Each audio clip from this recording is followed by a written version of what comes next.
Take the Shimano battery with the two halves assembled and insert it into the specific holder. Using the kit provided, fix it with, in sequence, a flat washer, a disc spring washer, another flat one, and then a retaining ring. Connect a 75 cm cable to the battery and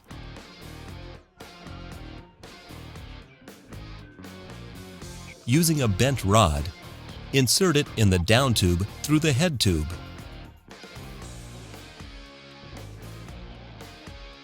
Fix the battery in the proper holes with two M4 screws.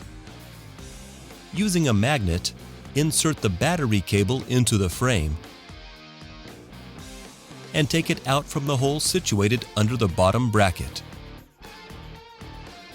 Now connect it to one of the ports of the Shimano junction. Take another cable 75 centimeters long, hold one end to the head tube, and connect the other to the junction near the bottom bracket.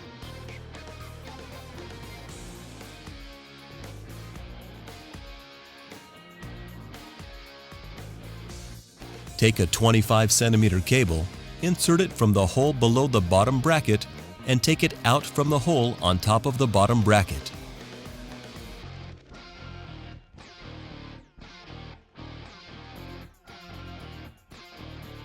Then connect the cable to the junction.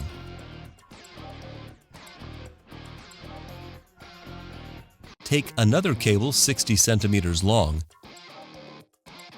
bring it from the hole below the bottom bracket to the one on the right dropout, then connect it to the junction. Insert junction and cables in excess inside the frame.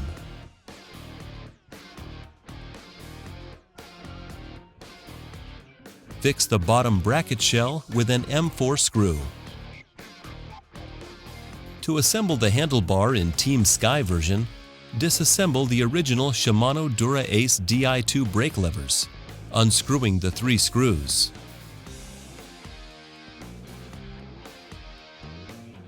Remove the springs. Unscrew the 2 screws and remove the electronic control. The necessary components are the electronic control and the 4 springs. Disassemble correctly every single component, both for right and left side. Repeat the same operation for both brake levers, being careful not to mix components of right and left brake lever. Assemble the 2 button controls on the metallic cover and fix them with an M2.5 screw, paying attention not to confuse the buttons for the right side with those for the left. Then verify the correct functioning. Place the controls in the specific holder and fix it with Scotch tape. Assemble the plastic cover first,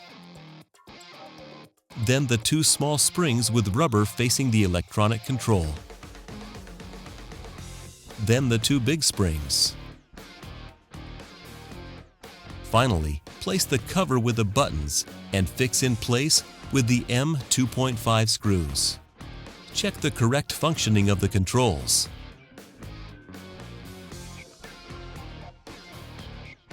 Proceed in the same way for the other command.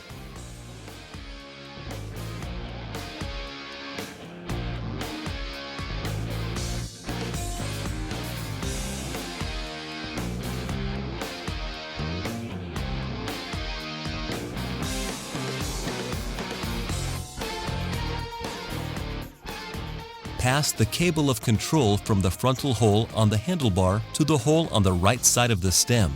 To ease the operation, you can first get it out from the hole above the handlebar and then pass it again to the side hole.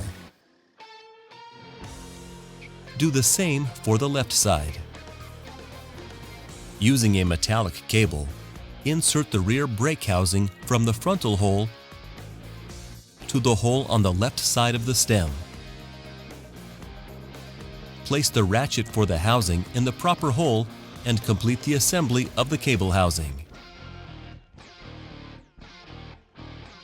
Now fix temporarily the command to the handlebar with an M2.5 screw. Once the electronic control is fixed onto the extension, insert the cable into the hole below it. Pass it through the central hole of the spacers. Insert it into the slotted hole on the top of the handlebar and let it out from the hole on the right side of the stem. Fix definitively the extension's supports on the handlebar. Repeat for the other command.